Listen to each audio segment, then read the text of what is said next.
Hello everybody, this is your boy Y'all. I want to bring you this video. Before I begin, get the comment, like, share, subscribe to this video. Please smash those likes, and let me know what you think about the video and the content I'm about to display to you right now. Well, the Eagles win the game yesterday, or last night, 16 to 9. That was the score.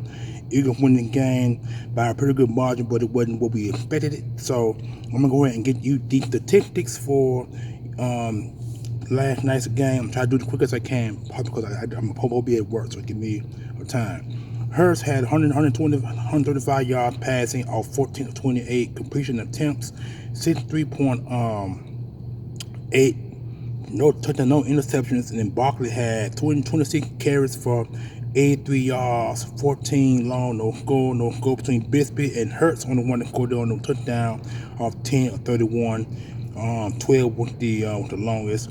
Bisbee had 4 for 34, 8.8, 17 with the longest score. So then if we go here with the receiving right quick. Receiving Brown 7 for 49, Dawson 2 for 43, Goddard 2 for 24, Dean 1 for 8, Barkley 1 for 7, and Granson was 1 for 4. No touchdowns scored in the receiving department. And defense is what I'm amazed about. I didn't get a chance to watch this game, but here we go. Nakuba had 4. Okay, I'm gonna go tackle for loss, assist, sack, interceptions, forced fumble. Makuba 4, 0, 0, 0, 0. Carter 3, 2, 0, 0, 0. Blankenship 3, 1, 0, 0, 0. Cooper DeJean 3, 0, 0, 0, 1 sack, 0. I'm sorry, that 1 sack, 1 interception. Dory Jackson was 3-1, 0-0-0. Zach Bond 2-5, 0-0-0. Phillips was 2-3, 1 sack, 0-0-0. Hunt was 1-0, 0-0-0. Campbell was 1-1, 0-0-0. Nakobe Smith was 1-0, 0-0-0. Davis 1-0, 0-0-0. Odromo was 1-2, 0-0-0. Nakobe Dean 1-2, 1 sack, 0-0-0. And Mitchell 0-1, 0-0-0. Kick returns was 1 return, 22 yards, 22 to average, 22 to long. Punt returns was 1, 0, 0 average, 0 long, 0 touchdown. And kicking was 3 for 3, 36.7, 4 down to long. He was 1 for 1 with the extra point. And after the kicking, that's Elliott. And then last but not least, Brian Mann was 7 for 289 yards, 41.3 with the average, 48 with the long, no touchbacks, and 4 inside the 20. So they did more punting than anything else in this game. But overall, I didn't give you, but like I said, I'm impressed with the defense. The defense held it down. The Eagles' offense still continuing to struggle, but somehow they got to figure out how they're going to work that out, because I'm really getting tired of this offense being the way it is.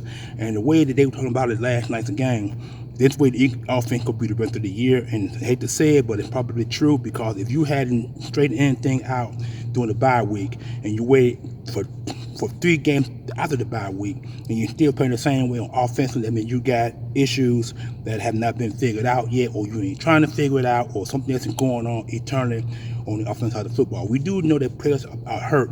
Now, Lane Johnson went out. From what I've been told, he went out again, and he probably going to be out for the remaining of the rest of the year. They might rest him at least 2 games before they bring him back. So Fred Johnson came back and took his place and did a pretty good job. Then Cam Jerkins came back also, and they said he went out again. So this Eagles offensive line has not been stable since week 1. And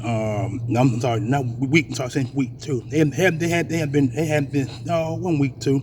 They haven't been together since Tampa Bay Buccaneers game.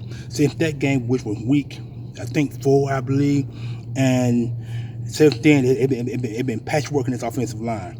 And when you have a patchwork offensive line, that means your running game cannot do good. You cannot run the ball effectively if you keep patchworking the offensive line. Now, A.J. Brown they say he had 11 targets, but only got 4 catches for those many yards. And Smith had 1 catch. The Detroit Lions did well defensively, and I knew that was going to happen because I said that A.J. Brown needed to get more involved in the passing game. He only got 4 catches, and Smith was held under 1 catch. So that team probably going to focus more on Smith going down between now and next 3 games down the road. So our next game to get the guys Cowboys in Dallas, and that's going to be a slobber knocker there because Dallas played really good at home. They got a 20 ranked defense or lower, so no longer been there. So that ain't gonna be an issue because Cowboys looking forward to getting back at us. They get a shot at us, and then they're gonna try to do something. But the Eagles should beat the Commanders twice. But if they can beat the Cowboys, then the Eagles have the division sort of come. Because we're 2-0 against the New York Giants, 1-0 against the Cowboys. So they give the Eagles 3-0 for the our 3-0 for the NFC East division.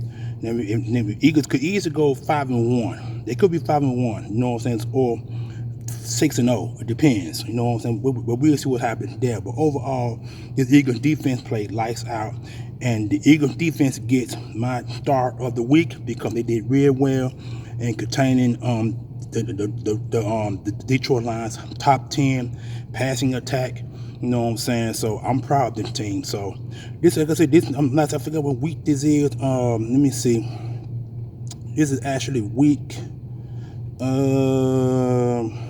I'm not actually what the week is. I'm gonna go back and check it out. But anyway, the week will be in the description up top of the video. Please check it out, and also check out any other video on my page if you would like. Check out all the Eagle content, all the unwrapping, unboxing content. Check out the comic book content, political content. We're on my page. Please check it out. Smash the likes. Please do so at your convenience. And I'm the Almighty Green. Time you guys enjoy your Monday morning. So Jury Monday, but it is what it is, family. The Eagles win the game 16-9 against the high-ranked Detroit Lions. Peace.